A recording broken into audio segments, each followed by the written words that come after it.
Halo, kembali lagi gua Kim Sio.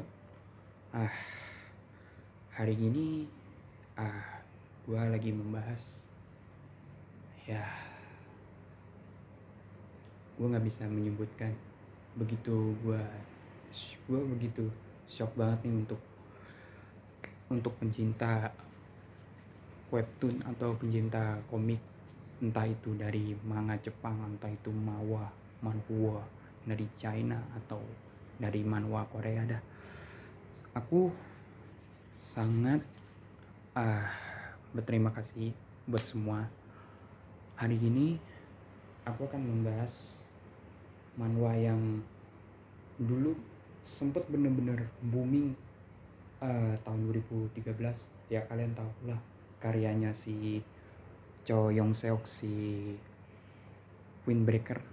Oke, gue jujur sekarang gue nggak terlalu mengikuti manhwa tersebut yang Windbreaker. Yang awalnya gue tuh suka manhwa tentang Windbreaker itu. Ya itu sebetulnya aku dari kecil punya hobi yang nggak begitu biasa sebelum gue seperti dalam masa sekarang, yaitu hobi gue suka bersepeda selain membaca. Tapi asli ya, gue nggak mau bilang memprediksi atau enggak. Ya silakan kalian mau komentar atau enggak, itu hak kalian juga. Sebenarnya setelah aku amati dan aku amati kasus manhwa yang karyanya Windbreaker, itu memang murni plagiat. Aku nggak bisa mengatakan itu benar-benar plagiat atau enggak. Aku nggak bisa mengetahuinya atau apa. Sebenarnya manhwa Windbreaker itu memang bagus di awal season, tapi pas season 1, season 2, season 3, aduh, aku nggak bisa berkomentar atau apa-apa. Ya memang setiap setiap manhwa karya yang dibuat oleh autor kan ada terinspirasi atau referensi yang mereka miliki sih. Aku sih nggak. Aku sih sebagai penikmat pencinta manhwa yang berjudul yang lagi booming itu tiba-tiba dipaksa dihentikan oleh pihak Never. Ya begitu aku bukan mempercepatnya, aku sih mau lihat manhwa yang bernama Windbreaker itu sebentar. Aku nggak habis pikir,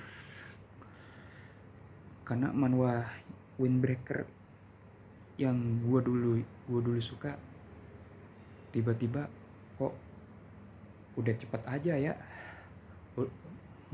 Padahal manhwa itu awalnya yang bagus-bagus, tiba-tiba dari tahun 2013 sampai sekarang, aduh, kok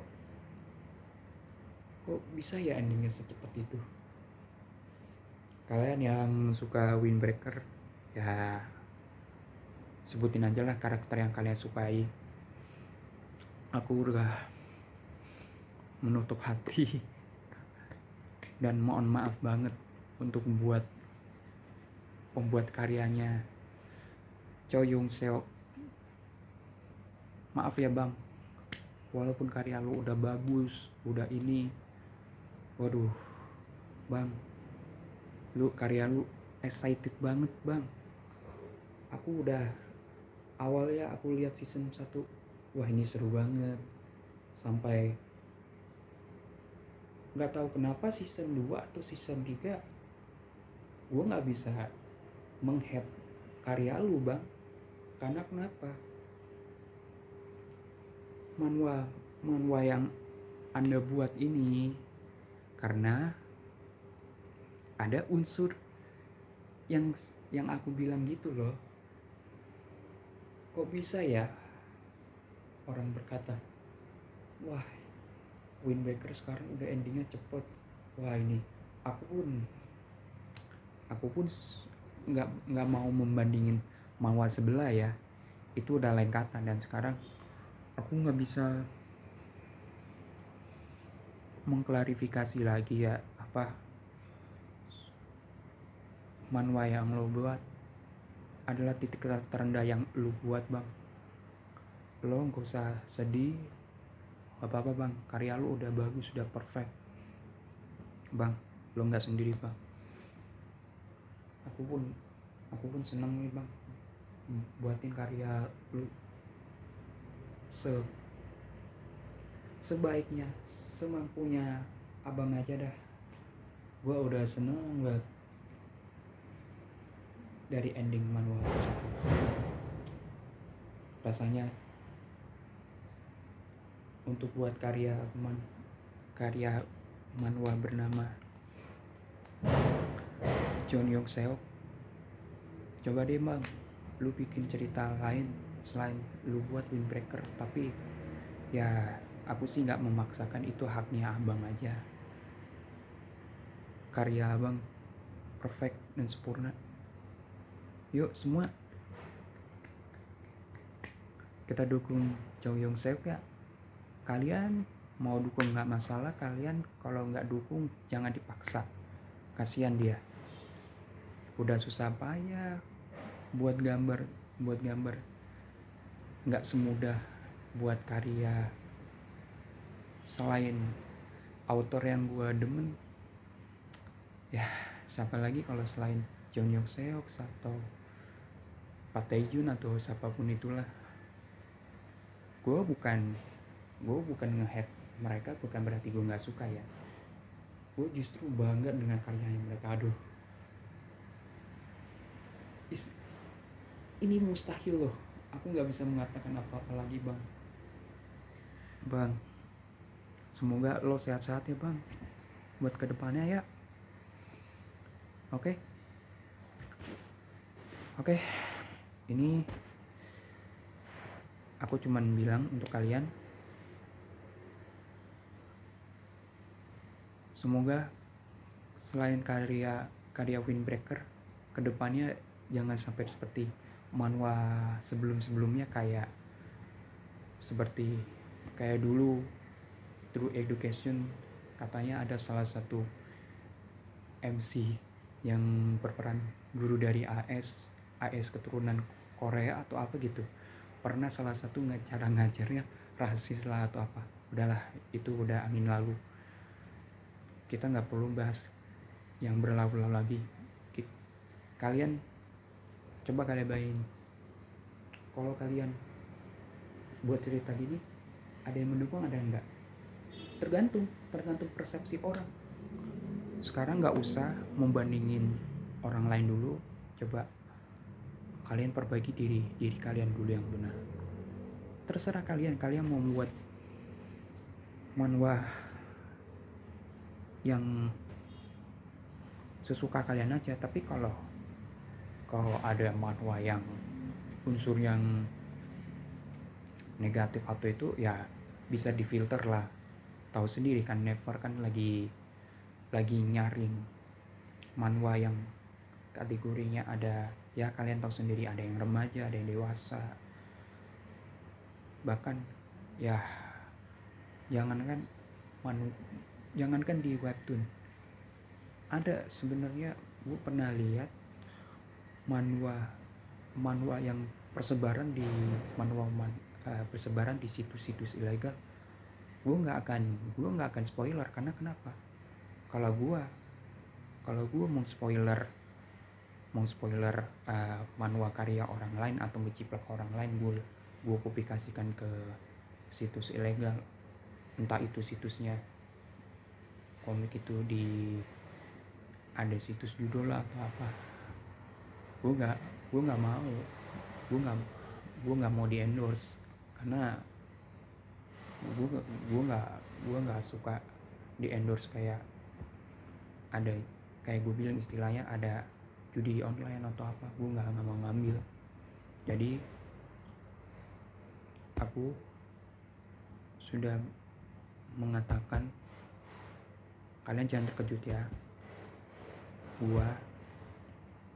Aku udah jarang lihat manual begitu, karena ya aku nggak bisa menuntun atau apa ya. Semoga di masa yang akan mendatang, kalian lakukanlah perjalanan kalian masing-masing. Gue nggak ada bermaksud untuk memusuhi atau apa, nggak ada. Semoga kalian sehat-sehat ya. Oke, lu nggak usah mikirin karya orang lain dulu. Kalian pikirkan pilihan kalian dulu deh. Mana yang kayak gue dari video gue sebelumnya, dari blog yang bukan blog ya, dari vlog yang gue buat. Kalian nggak usah merasa mental kalian buruk. Kalau kalian merasa jenuh atau apa, cobalah kalian teruskanlah buat karya positif atau apa segala macam. Lu nggak usah dengerin omongan orang, mau itu nggak suka sama lu atau enggak, nggak usah. Lu tahan gitu loh. Aku pun sebenarnya gimana ya, gue udah rasanya udah nggak bisa mengatakan ini kehidupan gue seorang rantau. Ini kehidupan gue seorang perantau. Ya, dengar ya. Kalau soal bahasan tentang webtoon itu ya kita anggap sudah gue bahas, dan kita lanjutin pembahasan tentang diri gue. Bulan pertama di sini aku sudah mengamar perusahaan. Kemungkinan adalah lebih dari satu perusahaan, tapi gue via online. Terus tiba-tiba HRD udah kasih tawaran segini dengan gaji, gue nggak bisa nyebutin gaji lagi karena UMR di sini kan beda di kota besar kayak di Jakarta, Bandung, Yogyakarta. Karena ya itu kemampuan kalian juga. Dan aku sekarang udah nahan banget rasa rindu dari keluarga, terutama ibu saya tuh. Dari kecil ibu gue sayang banget. Kalau gue bermasalah, gue setiap hari diaduin temen atau apa, sebenarnya gue nggak mau digituin gitu. Coba deh kalian gambarin, kalau kalian merasa, pernah nggak kalian berkelahi sama orang yang nggak ada masalah? Lu pasti orang tua lu kecewa besar. Lu mau begitu? Enggak kan? Kalian sadarlah, kalau yang ada anak yang pernah suka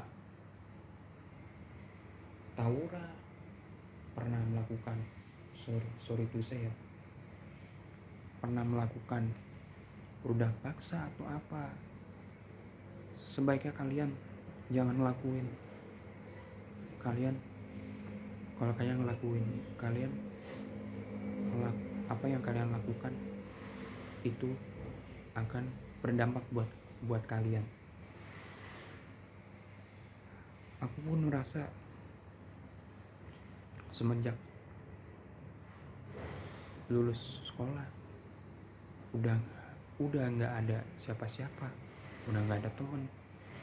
Kalau temen gue yang dulu sering gue jahatin, mereka perlahan udah nggak mau ngurusin gue lagi. Mereka udah sibuk dunianya sendiri. Aku dari usia 18 tahun gue pernah lamar perusahaan ini atau apa. Gue kayaknya gue itu maaf ya, gue tuh gue tuh dari dulu gue tuh pernah kejadian tahun 2016. Gue pernah pertama kali kena hipnotis. Bayangkan aja lo ya, pada saat gue belajar kelompok bahasa Indonesia, gue pengen janjiin ke rumah temen gue tapi nggak jadi. Terus tiba-tiba ada salah satu oknum reses narkoba, katanya dia mengincar apa. Sebenarnya gue nggak diincar sama oknum itu. Gue dengan dipegang ini, gue nggak nyadar. Gue di sana ya, gue nuduh gue itu jokinya sabu atau apa. Gue nggak sadar HP gue kasih ke dia pas gue baru nyadar. Ya, HP gue kecolong, aduh apes deh. Dan akhirnya bapak gue marah dong. Ibu gue shock parah, aduh kok anak gue jadi kayak gini, kayak begitu ya. Sampai sekarang gue tuh rasanya gue udah beraniin diri, udah pengen keluar ini. Apakah ketakutan gue dan kebingungan gue ini bisa dikalahkan dengan ego gue?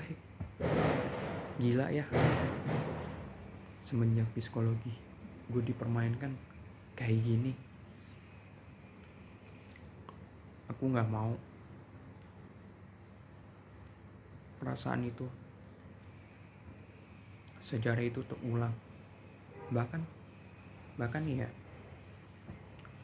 itu tahun 2016. Dan semenjak gue habis lulus dari BLK sama sekolah programmer, gue ngerasa aduh, gue hidup gue hampa. Mau kemana-mana gak bisa, gak tahu apa-apa. Gue menyesal 1001 kata. Kenapa ya gue kenapa ya gue ini, karena waktu udah gue anak ini. Sayang banget orang tua gue.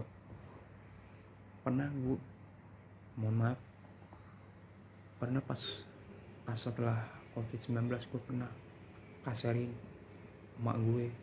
Kalau gue ngasarin sama bapak gue nggak berani. Tapi kalau bapak gue emosional yang lebih tinggi dari gue sempat lawan. Kenapa? Bapak gue tuh ini orangnya agak males-malesan. Adik gue udah kerja karena ya lu tahu sendiri lah, adik gue udah lulus SMK tatap muka, udah enak, udah ini. Sedangkan gue belum loh. Gue udah nyari segala macam, udah perusahaan, kok bisa keulang gitu loh. Apa ya kesalahan gue? Apakah pengaruh buruk gue nggak cocok di perusahaannya atau gimana ya? Wallahualam bisawab ya. Gue nggak bisa mengatakan ini lagi. Aku nggak mau mengatakan ini apa-apa lagi. Aku merasa bahwa diriku yang dari pasca gue sekolah, gue bisa berubah penampilan. Gue sudah berubah, alhamdulillah. Tapi dengan waktu semakin cepat, semakin ini, gue harus mengubah diri. Gue harus ini. Sebetulnya cita-cita gue itu kalau bukan tentara atau polisi atau apa, gue tuh content creator loh aslinya.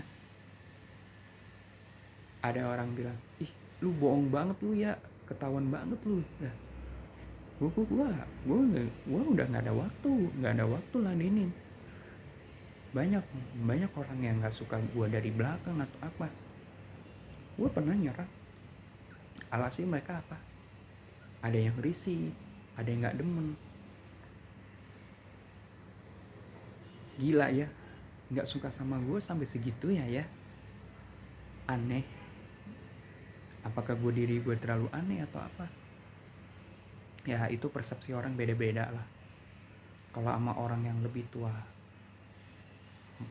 ya orang yang, maaf, gue yang demen itu orang tua yang lebih sopan, lebih ini. Gue hargai.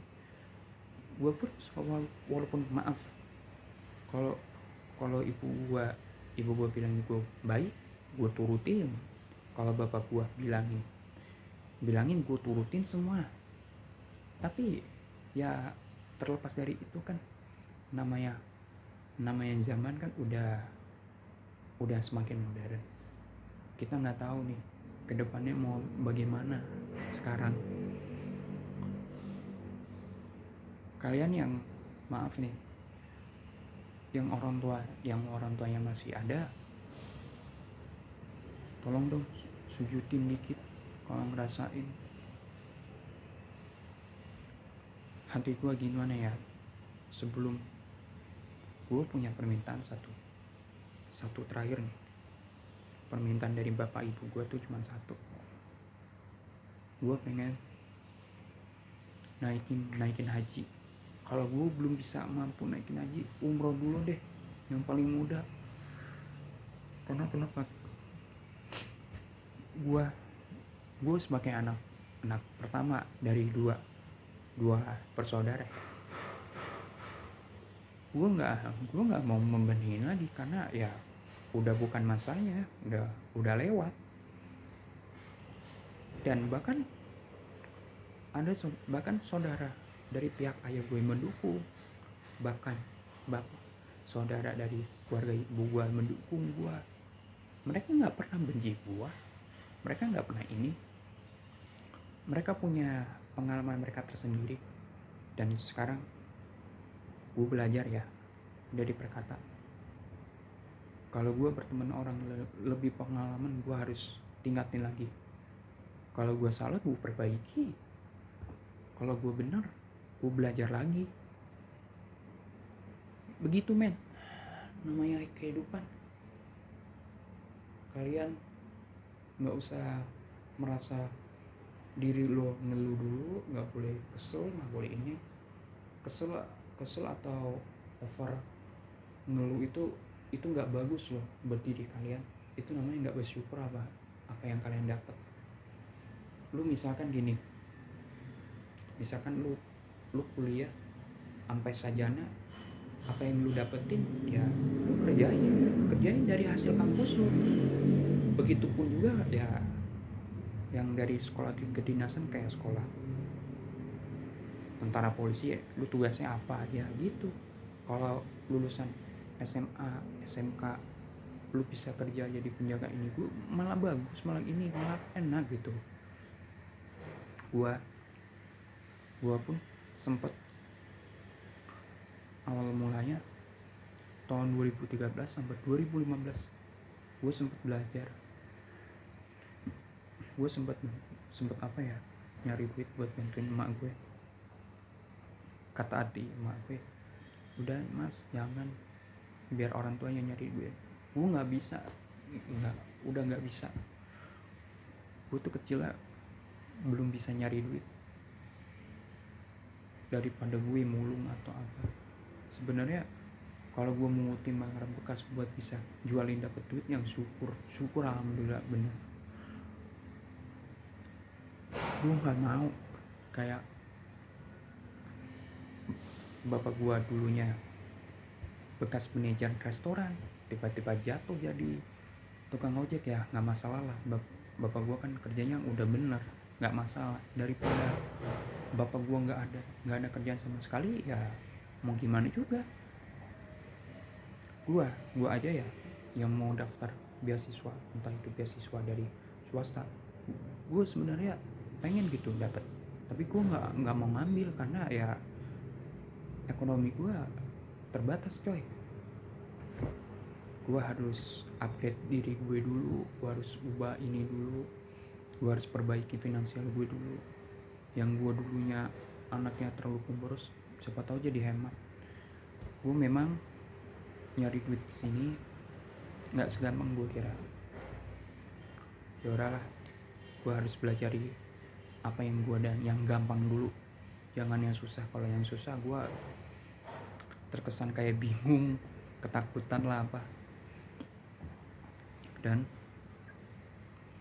orang tua gue merasa apakah gue ini sifat ketakutan gue sama kebingungan gue yang alami itu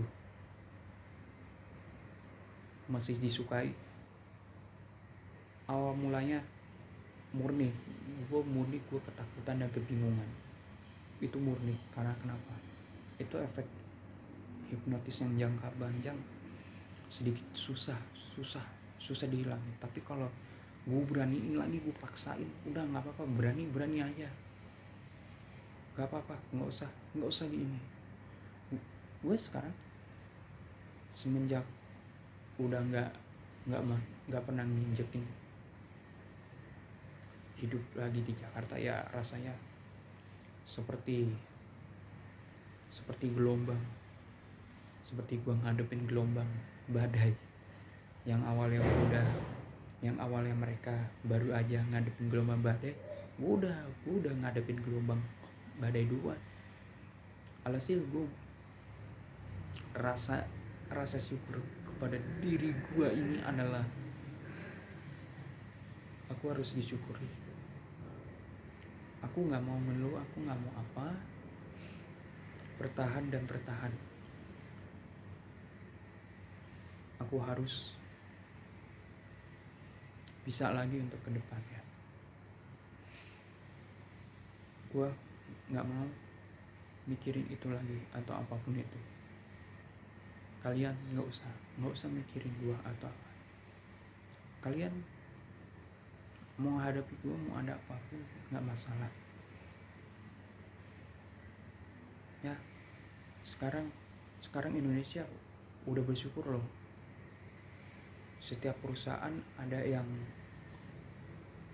punya penahanan ijazah atau penahanan apapun, udah nggak laku sekarang perusahaan. Sekarang Indonesia baru aja gerak ekonominya.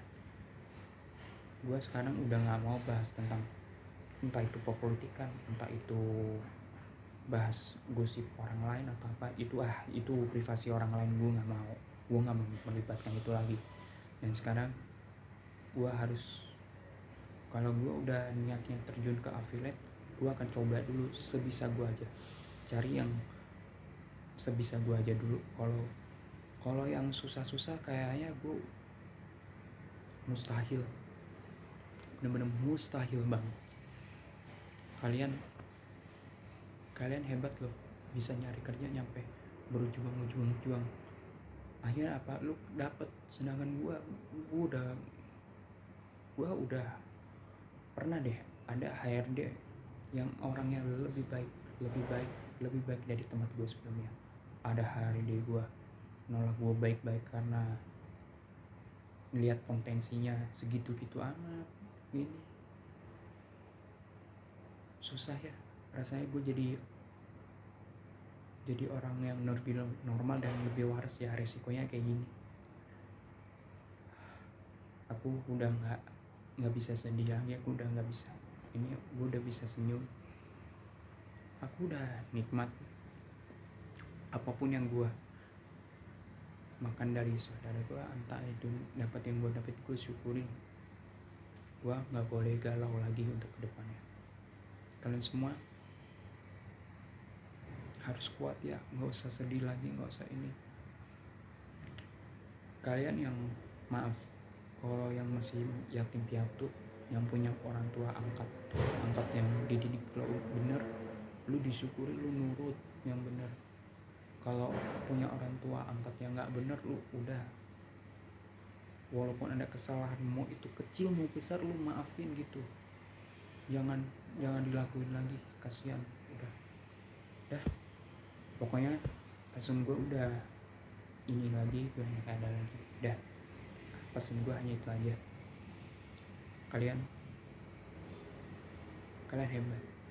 Yaudah, sampai sekian dulu ya pembahasan yang gue tadi sebelumnya. Semoga bermanfaat. See you.